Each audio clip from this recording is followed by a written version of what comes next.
The main purpose for using object-oriented, we want to have a high reusability. Okay, right? You create this object, you can reuse it again in the future. But when you plan to do in this way, can this product class reuse in the future?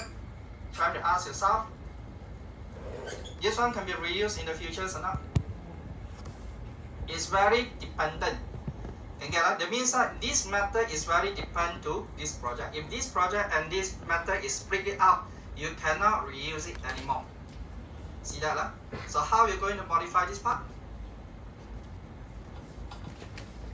If you want to modify this code, this checking is to put it inside the main program here. You come up one more method in here. Okay, you type in a method here to the validation checking. Then if the user input correctly, only you're passing the data into the set method here. Okay, get it? So don't repeat the same thing in your assignment. If I see something like this, that means that your marks for object-oriented concept design, the marks, there is one column for all classes design there. So you are going to get a very low mark from there. Get it? You should let the main program to handle all the validation, not the class here. Okay, you're passing the data, simple validation, yes, you're passing the negative value, yes. But not the looping, not everything here.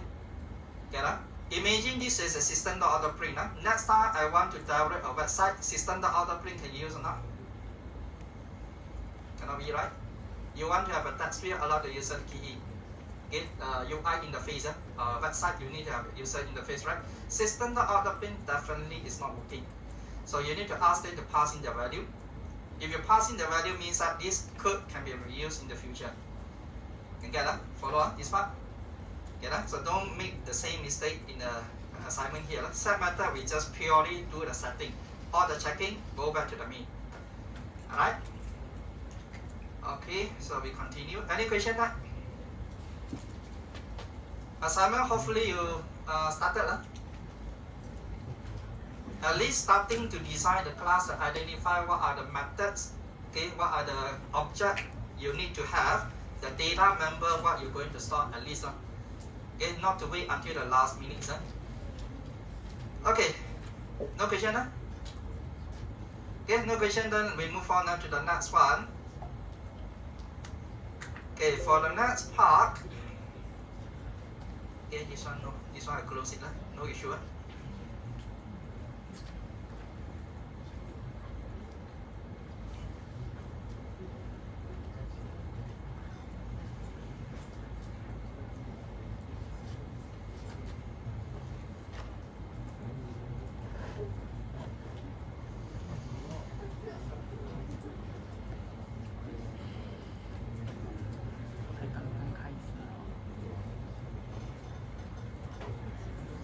Okay, the next one today, part number 5. Okay, part number 5 today, slide not so many, 24 slides only, I can finish very fast.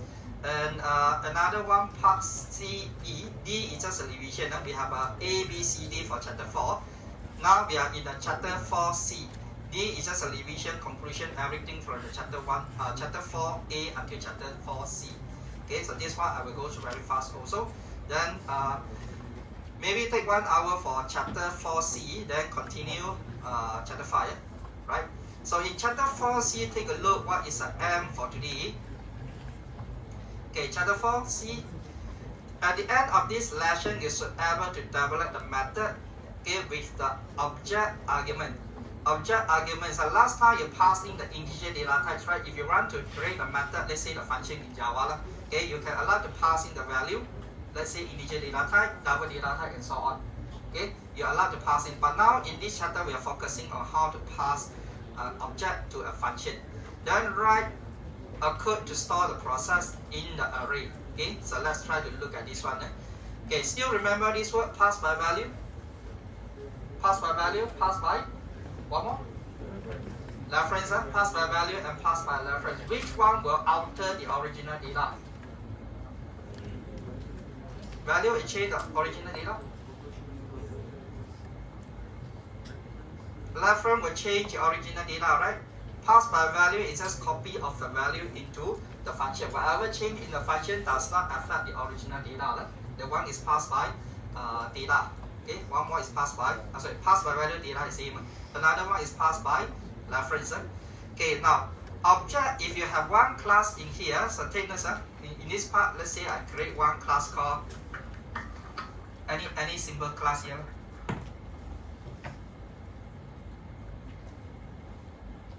Now, if the font size is if the font size is too small, cannot see it from the back, you let me know.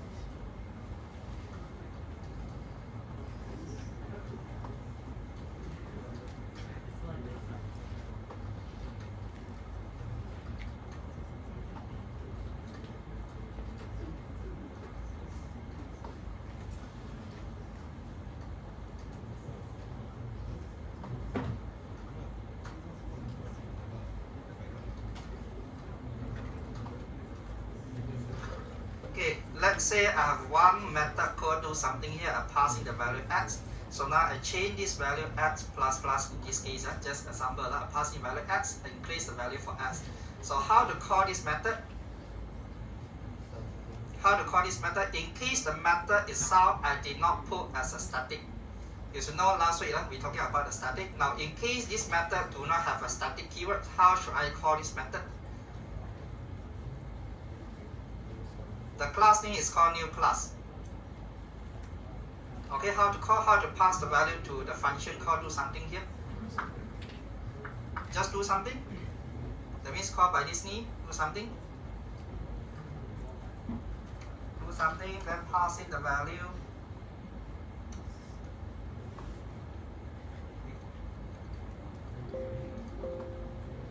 Do something is called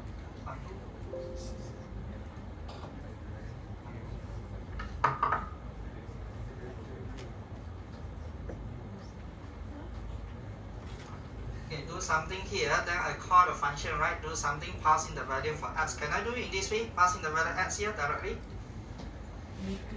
No, right? This function is not static. The static can only call to the static. Okay, remember these rules. Static can only call to static, but this function I do not declare as a static. But insist here, I want to call the function do something. How should I call? A class name? First thing, of course, you can put a static here. But now I do not want to change this method called static. You create an object, only let the object to access. So let's say I call it as an n here, equal to new. This one, right? You're creating one object, then let this object to call the function. Without the static, you can only access through an object. Okay, so I'm passing the value x here. Then what do you think if I try to print the value? The result print out from here is x. X lowercase, x lowercase, and the question say that in the compiler say that it's an error. We need to assign the value. So what do you need the answer from here? X. I already increased the value for x. Is 1? Is 0? Okay, you try it out and see if the answer is equivalent to 0. Okay, why is equivalent to 0? In Java programming, all the primitive data type, integer data type, double data types, Boolean data type, everything is passed by value. You get it? All is passed by value. So now, once you pass in the 0, you make a copy for 0. It's as equivalent to 0. Whatever you increase, you just increase the value for this parameter. Original data is not changing. You get it? Original data is not changed, then that's why in here you get the answer 0 print out. Now what happens if I want to pass in an object called x? Okay, what should I change here? I need to pass in this. Sometimes I want to pass in the value, I need to increase this value. Then there's no way, because Java is only allow you to pass by value. Now I need to create a class. Okay, this value a. How am I going to pass in into the function? This one change to a, right? Data type is a. Okay, data type is a. Got it? Class name is a, data type is a. Then this x is just a name only. So a dot A dot x, right? Can get A dot x plus plus static variables. Okay. Sorry, not A, x and x. Maybe give another meaningful name. What name you want to suggest? Maybe I put it lowercase a. Okay, lowercase a dot x plus plus. Now this time, what do you think here? If I create one class is called A, okay, this class is called A, yeah? Equal to new A. Having one object called A. Okay, I created one object called A, the name is called x right here. Okay, do something, I pass in the value for x, and now I need to print out the value is A. Not A, x again, so many x.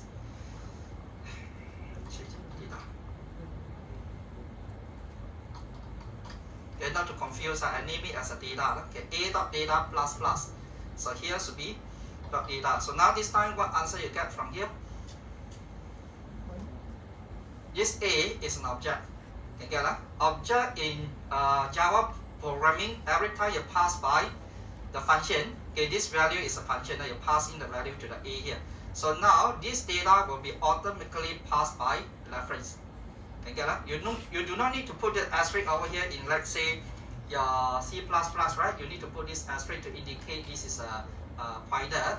Then continue, you need to put something like this ampersand, right? It's not mistaken in your C programming. Okay, right? So in Java, no need. Whatever, when this is a object data type, by default will pass by reference. Okay, get that? So now you check this answer over here, you will get the answer 1 return.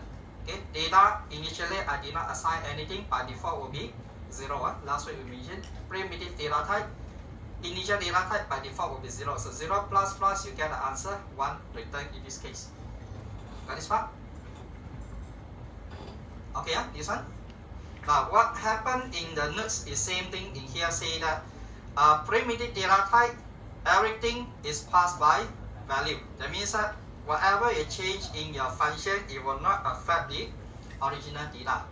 Okay, passed by reference, everything is passed by address. Reference is referring to the address. So whenever you change inside the function, it will alter the original data. It will affect the calling methods. That means that in the main function, whatever you make the changes in the function, you make the changes in the main program also. So in the diagram wise, you will see something like this. Let's say I create an object called circle.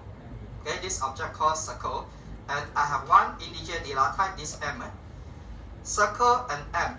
Which one is passed by value? Which one is passed by value? My circle or n? Circle is passed by value. N is a value, right? Okay, its value means that from here you can see this is a number 5. You will make a number 5, make a copy and store it into here. Okay, store it into the parameter called time here. Okay, it just copy the value and into here. Then my circle is a pointer. Okay, the object is actually a pointer. So this pointer currently, my circle is point to one object. And now you call the function the C. C is another pointer reference. Okay, this pointer reference is pointing to the same location here. So whenever you change in the function, it will affect the original data in this case. Okay, so remember, object in Java is a pointer, and other than that, integer data type, double data type, everything will be value, right? And one more thing here is array. Now, just in case I'm creating the array,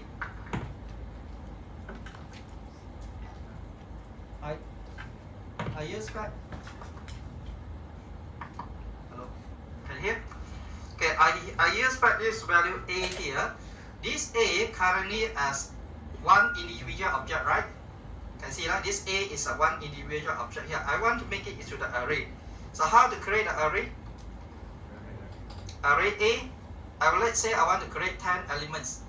Okay, 10 elements. So inside the bracket, 10. Inside the bracket, 10 in this case. Got it? Now, if I want to assign the value to this data, as you know, this data I do not do any encapsulation. By right, you should do the private and using the set encap methods. So to make it easier, I just ignore everything here. How to assign to the data? Can I say that x1, x referring to this data, or maybe the first element will be 0. Okay, dot data equal to, let's say 10 in this case. And at the end, I try to print out this data. Okay, this data. Anything wrong in this code?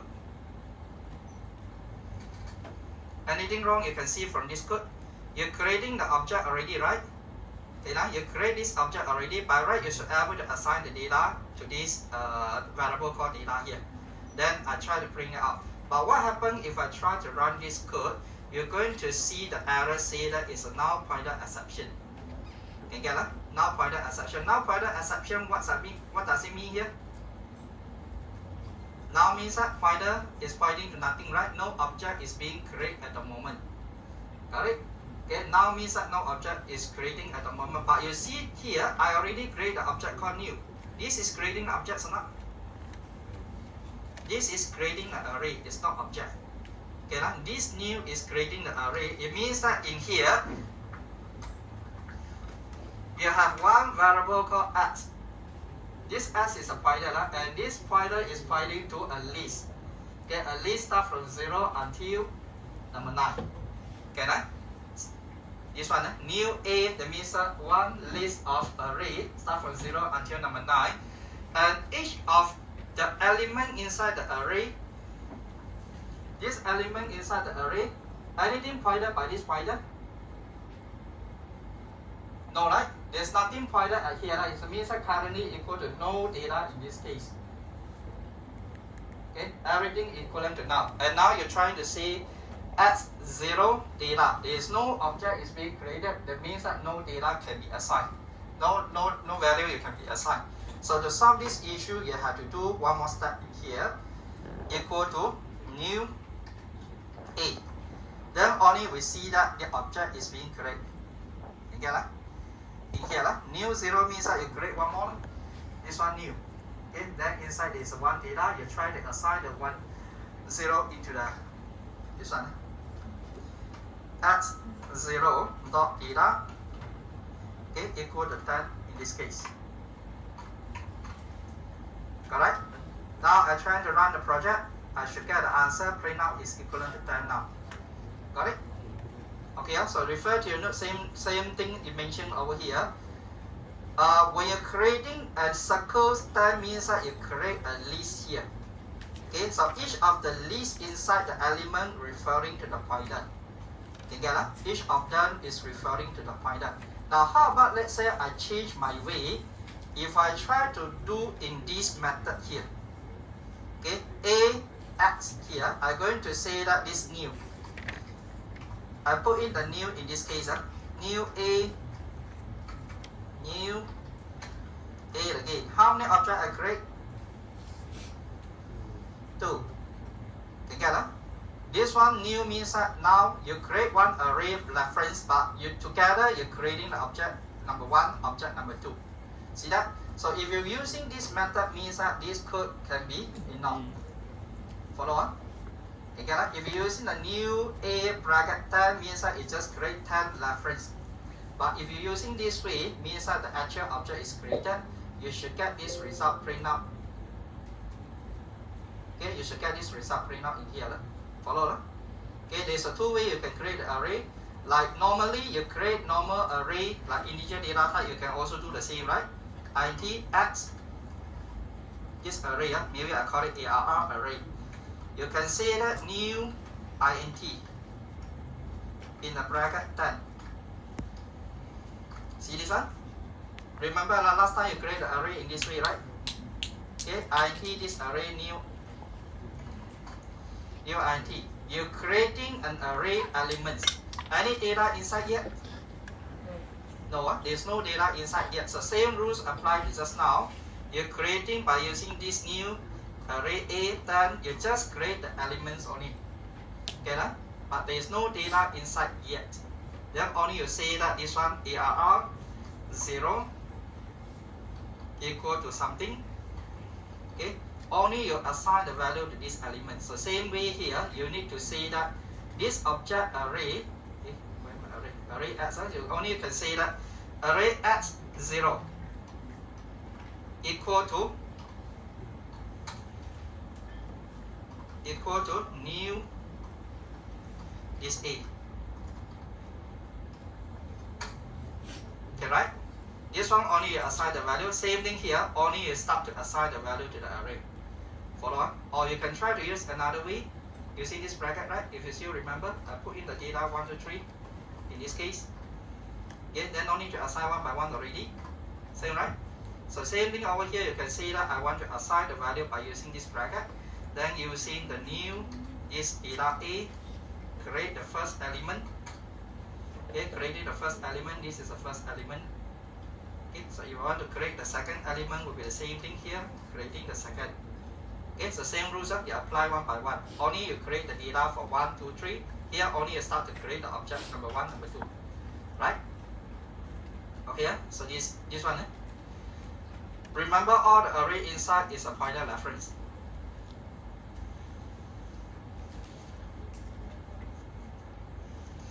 Okay, then the sample program you can try to look at here. This is a total area. What trying to do here? Public static.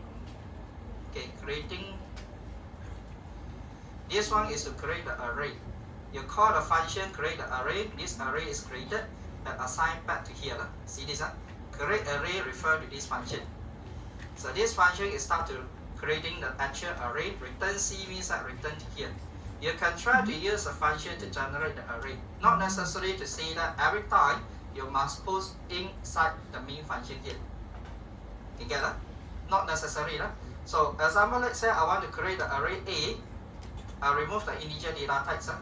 Now I want to generate 3 array element. I can say that new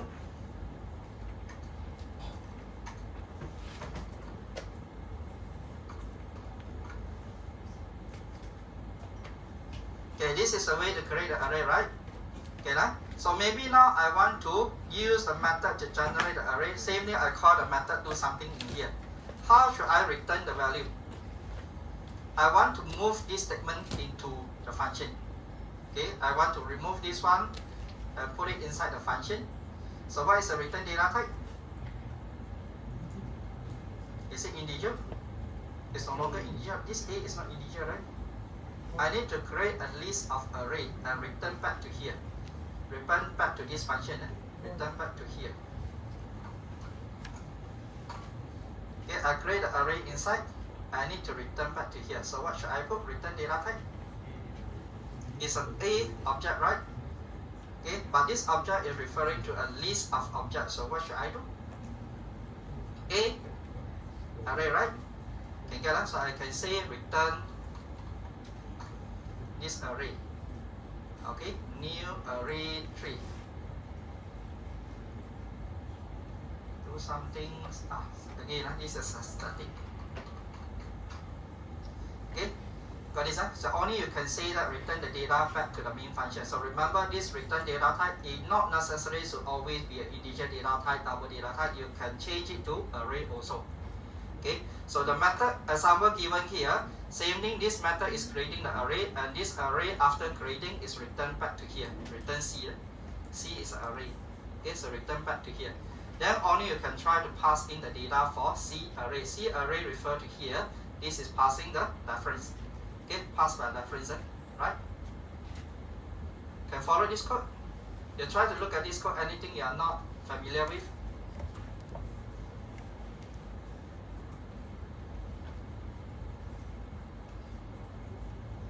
Nothing, right? Okay, sum, just to call the function sum here. Okay, again, static can only call to the static. Like this function to make it as a static also. Okay, to return the value for sum and do the display. Okay, nothing special this code. Alright. No problem. Now you should know how to create, how to pass in the data into the function, how to pass in the object to the function, and how to create object array. Right, so part B continue. At the end of this, you should explain the design guideline. Okay, now next one, design guideline. This is important for your assignment. For your assignment, you should follow this. How many rules here? Number 4. Okay, rules number 1 until rules number 4. Okay, even the assignment question did not mention the details, but you should follow this rule. Number 1 say that in here, all the class should describe a single entity. What does it mean by the single entity? That means that you do the class. Example, let's say I change this one to student. The student class. What are the data you should put under the student? The name. What else? I see. Can I put salary inside here? Salary is not related to the student. I know that some of the students may do the part-time. So salary is applicable for certain students, but not all the students. Okay, so you should think it logically. If student, you just do the student data only. If let's say a part-time, then you can create another one called part-time student. Okay, part-time student have a salary. Yes, true. Okay, so single entity here means that you should put logically fixed together all the data. It should be described for the objects only. Okay, extra thing do not put it in. Okay, sometimes maybe let's say I give you the example. Let's say a product. Okay, example, I create one class called product. Okay, example, this is a product. I need to develop a system called online selling. Okay, just example, online selling. Online selling, you need to have the product, right? Okay, so product, what else you need to put inside the product ID for sure? What else? The price, okay, the price. Quantity maybe, okay, quantity maybe you need to put it in. Quantity, okay, you can put it in. But how about let's say I put something like total amount. Total amount.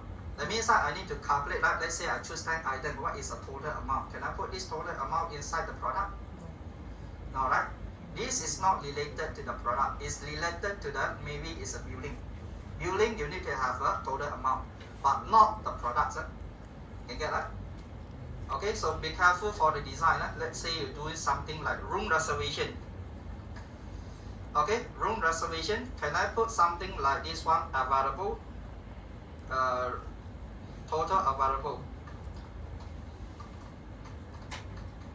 Total available related to this room or not? No, right? Total available is not belong to this room. Can get that? Yeah, you can have a available status, yes. Available status, yes, you may see that certain room is available or not available at this moment. But not total available, how many items, how many room is available at this moment. Can get that? You can have something, let's say, cinema. Cinema inside you may have a total cinema room available. Yes, that is okay. Okay, so be careful for this designer. So singleton here, you need to beware of this. Okay, cohesion. Alright, single entity. Take notes. Then next one, consistent. Consistent, you need to follow all the Java naming convention. Okay, for Java naming convention, sometimes I see during the practical, certain students put the class name as a lowercase. Okay, logically, compiler did not complain anything because compiler did not follow any naming convention. Whatever it gives the compiler, it just do the compile, right? But now we know that in a Java object-oriented way, all the class name you should use uppercase. Can get that? Try to use all uppercase must follow in your assignment. Alright? Okay, this one, the naming convention is important. And all the set and get methods should have a set value in front. Let's say now I have something like this one, ID. Okay, sometime I have this ID for example. I need to return the value to the user. Okay, this room, I need to have a room ID, right? Okay, so I come up one more method called public. This one return integer. Okay, I should name it as a get ID. This name, the method name should follow the data field here. Okay, it's an ID, then you just name it as an ID. See this one? Okay, I know that if you put others name, let's say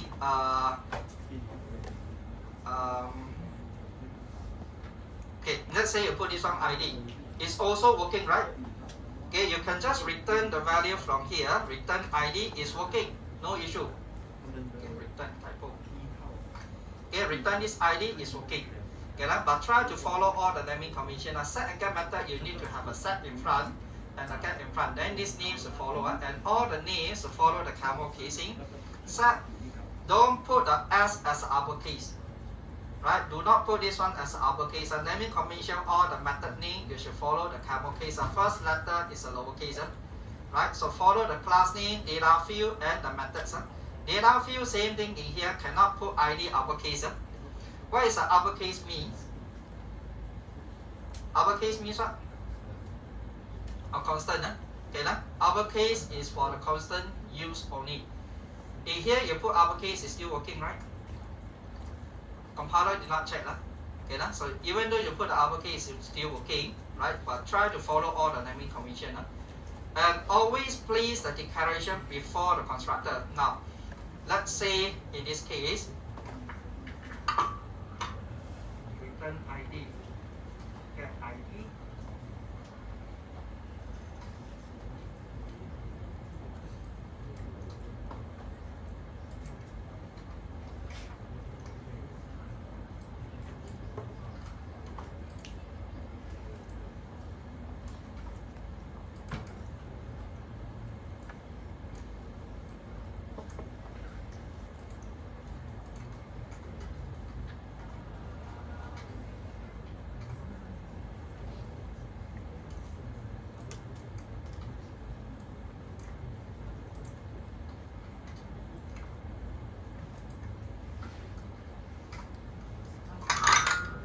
Room.get ID, yes, you get the ID return. Okay, you get this ID return. But how about, let's say I try to move this variable after the function. What do you think that is still working or not?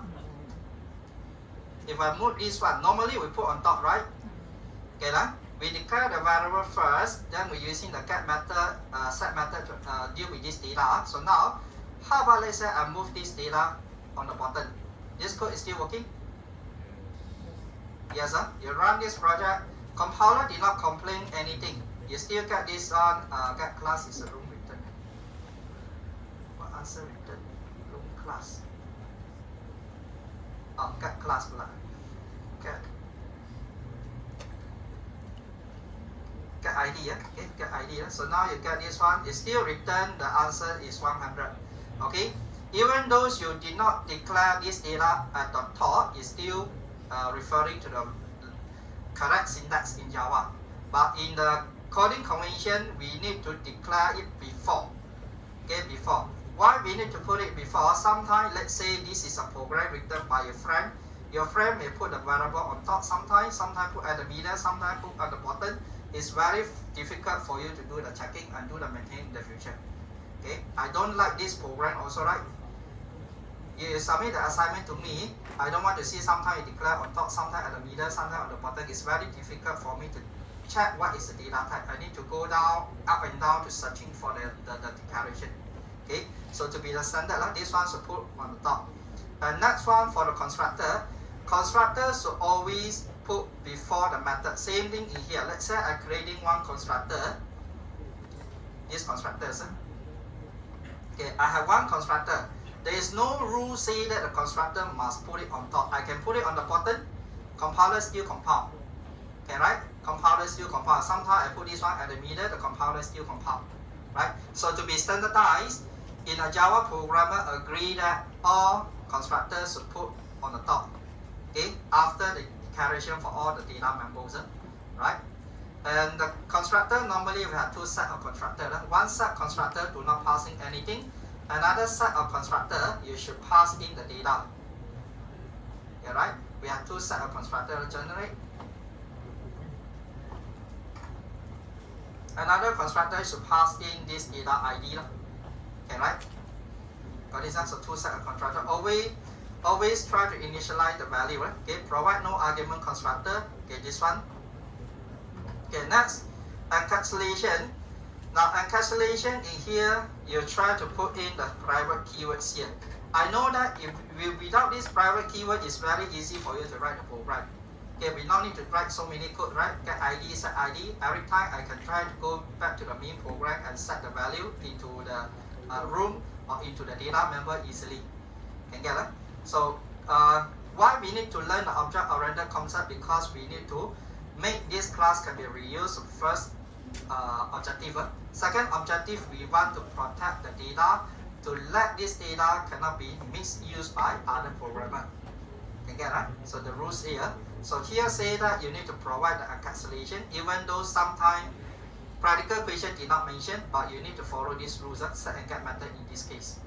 Okay, hide the information as much as possible. We do not let other person to see the data, okay, especially the private formula or certain rules you need to apply. Okay, then static and instant variable. Don't put everything as a static. Okay, if you put a static, yes, easy for you. You want to access the value, you do not need to create an object. Okay, you can just directly call the function, right? Okay, so try in here, try to create that. Whoever need to share the data, you need to put it as a static. Not sharing data, make it as instant variable. Okay, get that? This is a rule. Alright. Okay, so these 4 rules you need to apply in your final assignment. Okay, next part we talking about collection of data. Okay, before I go through this topic, take a look on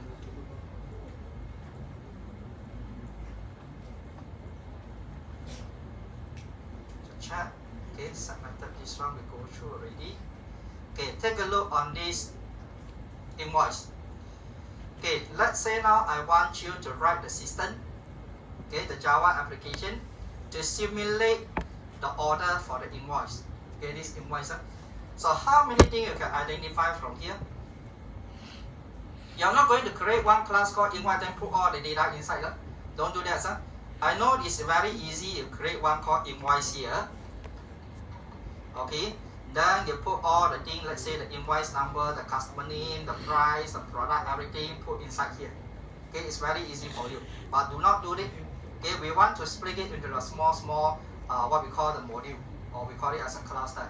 So try to identify from here what you can get from this info invoice. How many objects or how many classes? Customer, okay, maybe customer here. Customer, yeah. Payment info referring to the company. What is the company payment? What is the company name, etc. Okay, the company. All right. What else? Which one? This one. Okay, this one I can put it under the company also. Company contact number, right? Company address, company mail, company website. Okay, company account number, right? Got this? I create one called company. Okay, so we have a company, customer. What else? Title? Item we call products. Item or product. So inside the product we have a quantity, we have the price, we have a total. The most important one is invoice. Invoice will store the customer. Invoice will have the product. Invoice have company info. Get that? So at the end you should come up something look like this.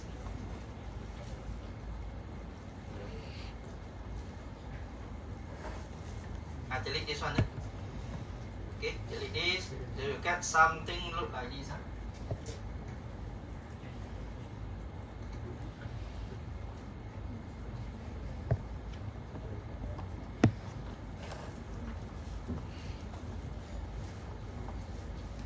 Okay, now first of all you have product, right? Okay, this product is an old one.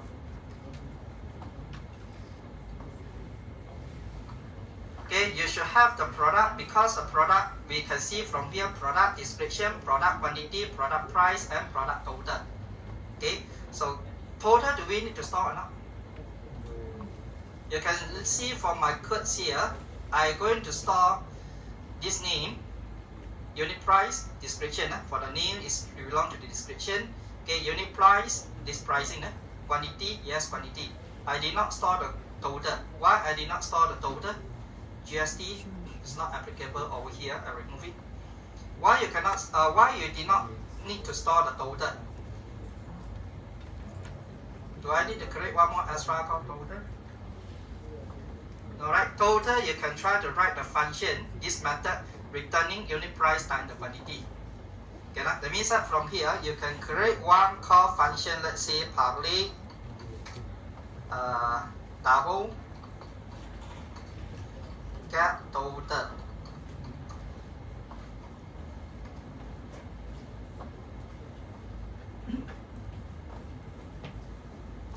not to see get out, we call it calculate. Okay, calculate total.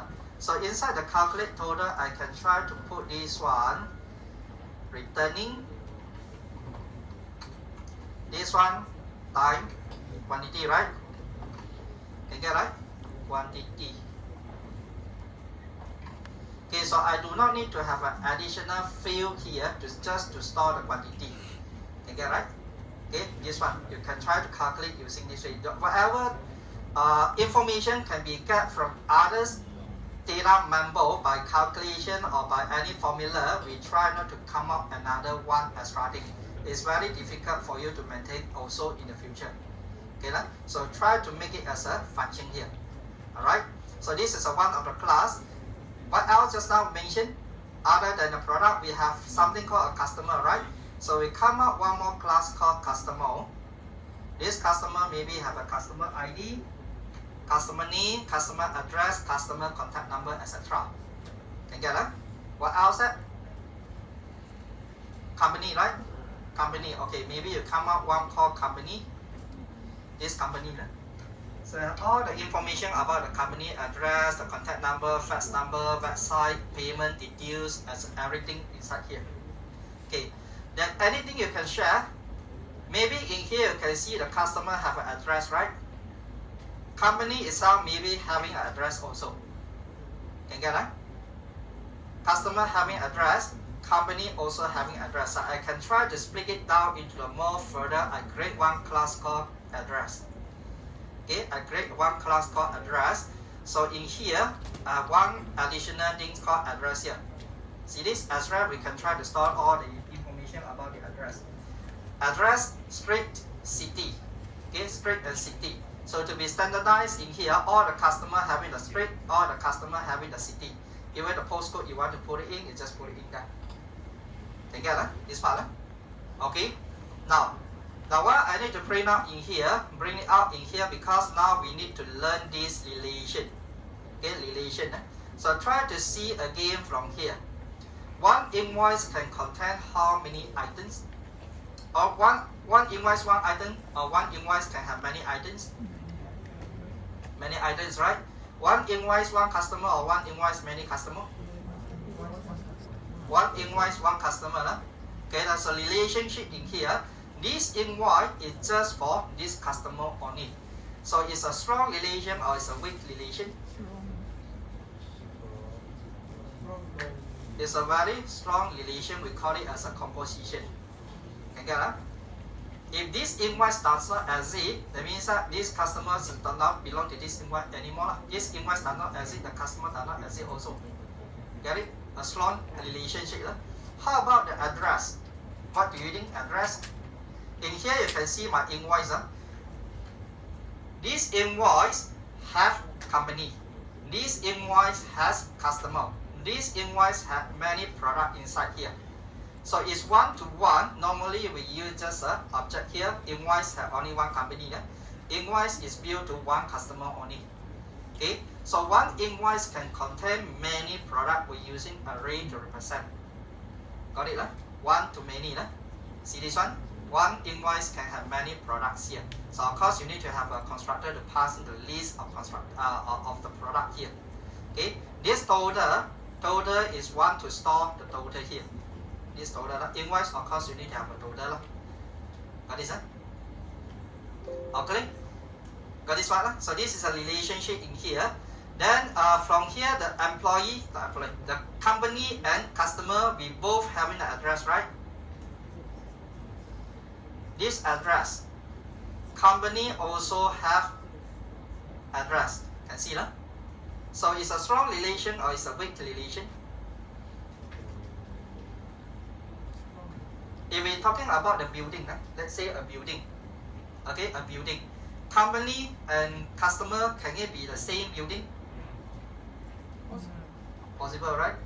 Maybe the different unit, but building is the same. Okay, so one customer, one building, or one customer, one building, one customer, or one building have many customers? Many customers. If one customer remove the building, is still there? Yes, So the one we call it as a weak relation. Okay, another example for the strong and weak relation, the student ID. Okay, student ID is a strong relation or weak relation? Strong, right? If the student does not exist, do you think that this ID will be created? No, this ID does not created. Okay, student does not exist, the ID does not exist. Okay, same thing in here. Invoice and this one we call it a customer. If the customer does not exist, this invoice probably will not exist also, right? Can get that? Got this? But product and the invoice, what is the relationship here? Product invoice is a strong. If this invoice does not exist, the product still exist or not? Yes, right? Okay, it means that in this case, let's say I have two invoices. Invoice number 1, invoice number 2, right? Invoice number 1, let's say I have a product A. Okay. Invoice number 2, I also having a product A. See this? If this invoice does not exist, the product is still there. Can see? Got this? So this is what we call a weak relationship. Is one to many. One to many. Can get that? Now come back to your notes over here. Okay, this diagram you need to draw in your assignment. This is a one we need to draw your assignment. We call it as an entity relationship. Okay, the symbol here represent is a very strong relationship or very weak relationship. So take a note in here. This part we're talking about collection of the object. Okay, collection object we go through just now. Okay, aggregation. Aggregation means it's a has-a relation. Okay, aggregation, meaning aggregation means that has a. So here example, let's say invoice has customer info. What is that? Invoice has company info. Invoice has product. Okay, so this is a, if you want to draw a relationship among here, example the invoice. Referring to this invoice here, the invoice have company, right? Invoice have customer, invoice have product. So now we try to draw. We have one called invoice inside here. Invoice and maybe the customer. Invoice and customer. This is a customer. Now what is the relationship? Invoice has customer or customer has invoice. In here, look at this one. Invoice has customer, right? If you put customer has invoice, let's say now you do the class called customer. Okay, you put the invoice inside here. Okay, you put the invoice over here. That means that all the customer must have invoice. You get that? All customer have invoice. So sometimes maybe this is a new customer. Do you have an invoice there? No. So it's wrong. Okay, right? So you should put it under the invoice. All the invoice, we create a customer inside here. You cannot say that one invoice, no customer, right? You get that? An invoice, you create no customer. That is wrong. So invoice must have a customer. See this? Okay, so this is a has-a relationship. So from here, this code in here, you should know that this is a relationship we call aggregation relation. Follow on? This is no one. Primitive data type, we don't care. We're talking about the classes only. Okay, company, customer, and product here. Right? So aggregation referring to here. Aggregation we still can divide it into two. One is a strong relation, one is a weak relation, like what we mentioned just now. Okay, example for the student address. Okay, student and address. Student have address, right? Can get that? Not address has student. Follow? Student has address, so these symbols should be under, should be beside the student. Student having address, so symbols should put it here. The diamond, this diamond, you should put it here. Alright? If you put this diamond, let's say at the bottom, I change it over to here. What does it mean? Address has student. Address has student. Alright? Okay, wrong. So this one should be this way. Student having address. Clear? But this address is belong to the student, very strong or very weak. If the student does not exist, address still exists or not? Yeah, the building, the address is still there. This student does not exist, the building is still there. You get that? So what we call this is a very weak relation. It may be replaced by another student. It may be replaced by another student. So aggregated object in here. Okay. The how to draw the class diagram. This one is a variable's name. This is a variable's name. Normally we put this is a example how I'm going to draw the diagram, class diagram for this one. If I want to draw the class diagram for this, how are you going to draw?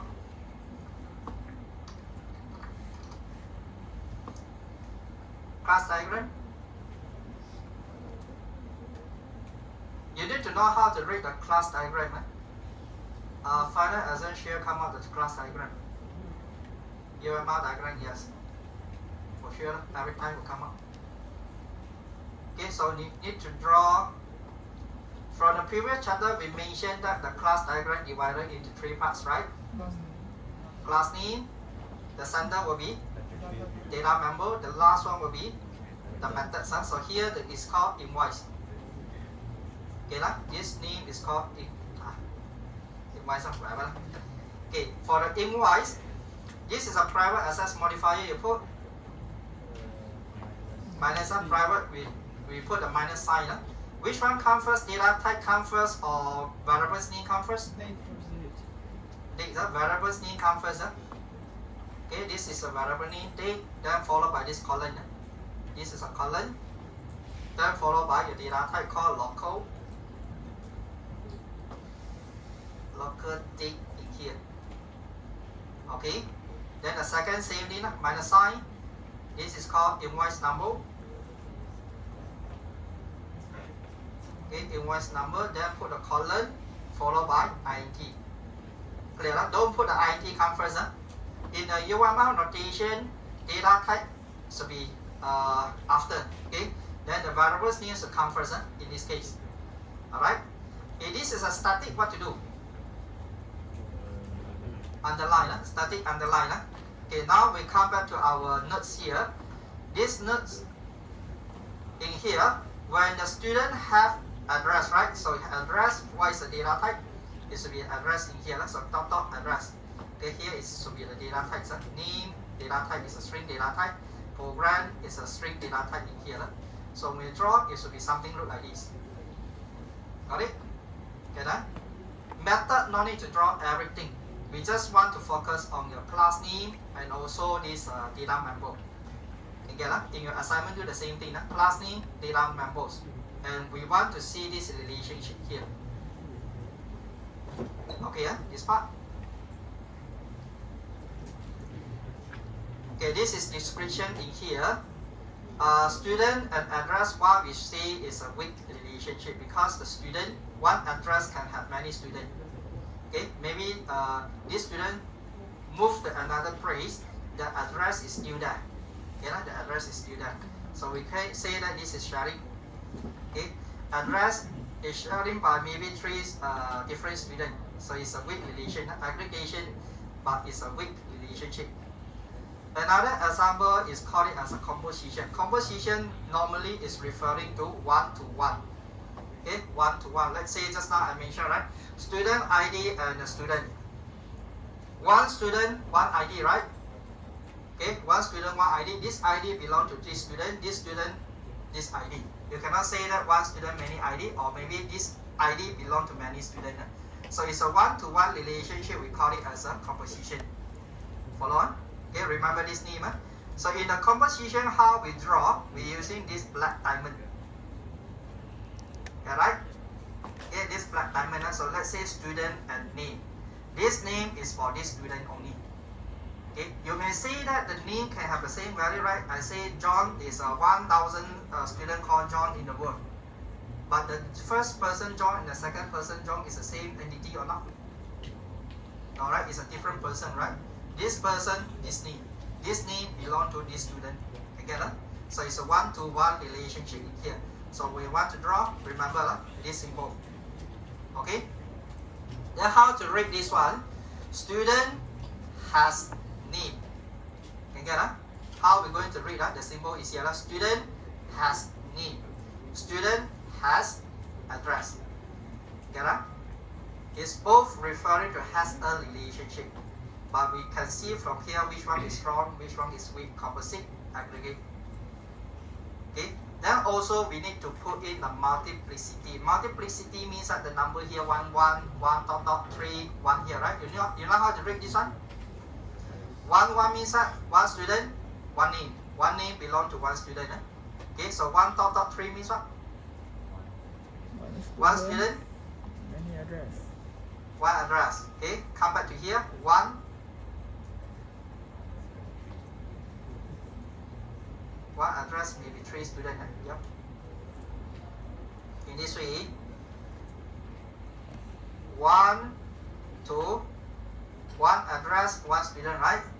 Okay, so we want to read it back from here. Maybe this address can be have 1, 2, or 3 students. Okay, can be 1, 2, or 3 students. Okay, maximum is until 3. Just example, one address cannot stay more than 3 students. Okay, so we put in 1 dot dot in here. So seeing this is a sharing, we're using as a strong, with a weak relationship in this case. Okay, just a weak and strong in here, you need to know how to draw. Then in the program, we say the student has a, right? Just now we mentioned a student has need. So what you need to do, student inside, we need to come up this class called a name here. Okay, don't put name has student. Don't go and put the name has student here. Student has need. So you should find this object called student address inside the class called a name. Alright? Clear like this part? Okay, so now basically how to draw your class diagram in your this one assignment. Do we need to draw a main class diagram?